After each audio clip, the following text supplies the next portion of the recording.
I'm going to show you the formal British way to eat a Cadbury's dairy milk. Now, it is highly unlikely that one would be confronted with a Cadbury's dairy milk in its wrapper on a plate at a formal British setting. However, if one was confronted with it at a dining setting, I'm going to show you how best to approach eating it. In 1824, John Cadbury began to sell tea, coffee and drinking hot chocolate from his premises in Birmingham. Cadbury's developed his business with his brother Benjamin and later with his sons Richard and George. In 1904, George Cadbury Jr. was given the challenge to develop a milk chocolate bar with more milk than anything else on the market. That's how Cadbury Dairy Milk was born. Cadbury Dairy Milk is made with fresh liquid milk. A glass and a half for every half pound of chocolate, to be precise. Here you can see this displayed on the packet itself.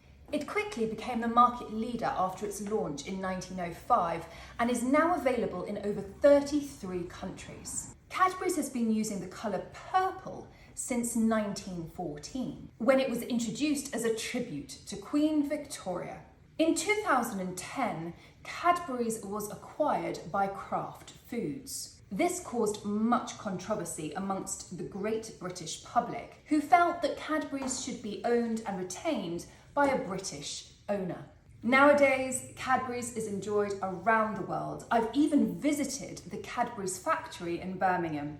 There is a lot of chocolate to enjoy if you do choose to visit. George Cadbury Jr. actually built an entire town around his factory, Bourneville, which you can still visit today. An incredible feat to achieve.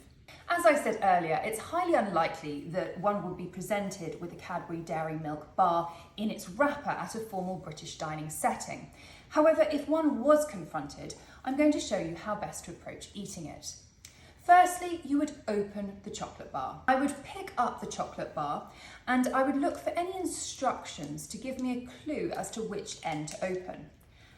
As you can see, as I reverse the packet, here we have the open and reclose section on this rather large bar of chocolate. Now, smaller bars may not have an indication as to which end to open, in which case you can pick your desired choice. I hold the bar upwards and then, like I would open a packet of crisps, I grasp the chocolate bar between my thumb and first finger on one side and then the chocolate bar wrapper on the other side, and then gently pull open to release the chocolate inside.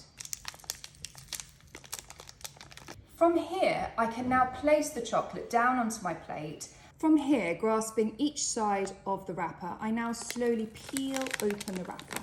The chocolate is now revealed, albeit upside down. So now I wish to transfer it to the plate the correct way. I simply pick up the chocolate bar, holding underneath on the wrapper itself, grasp the chocolate on the edge, rotate the chocolate and gently place it down onto the plate. I now remove the packaging to reveal the Cadbury's chocolate bar in all its glory. And as you can see, I haven't even touched the chocolate, so my fingers aren't at all sticky. The chocolate, if it is at the correct temperature, will not be too sticky, and thus it may be appropriate to use your left hand, pick up the chocolate and place it into your mouth to eat. However, a chocolate bar of this size would look rather uncouth if one was to pick it up and ram it into their face. So in this instance, I would use a knife and fork. My fork in my left, my knife in my right, with the fork tines facing downwards. I place my knife into the chocolate bar and gently cut down to release the chocolate. One can go all the way along the bar to separate a full length of it. I now cut again on the other side. It is now appropriate, if one wishes to place the knife and fork down onto the table and, as I said earlier, use the hands. However, this chocolate is a little bit sticky as it's a warm day today. So I instead am going to use my fork. I pick up my fork, keeping it in my left hand.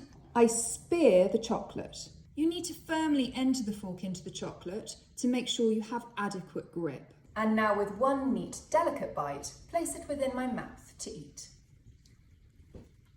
One would continue the journey, cutting the chocolate. If one is feeling particularly organised, one may cut multiple little sections at a time, and then using the fork, continue to enjoy the delicious, milky, chocolatey taste as the explosions of flavour enter the mouth.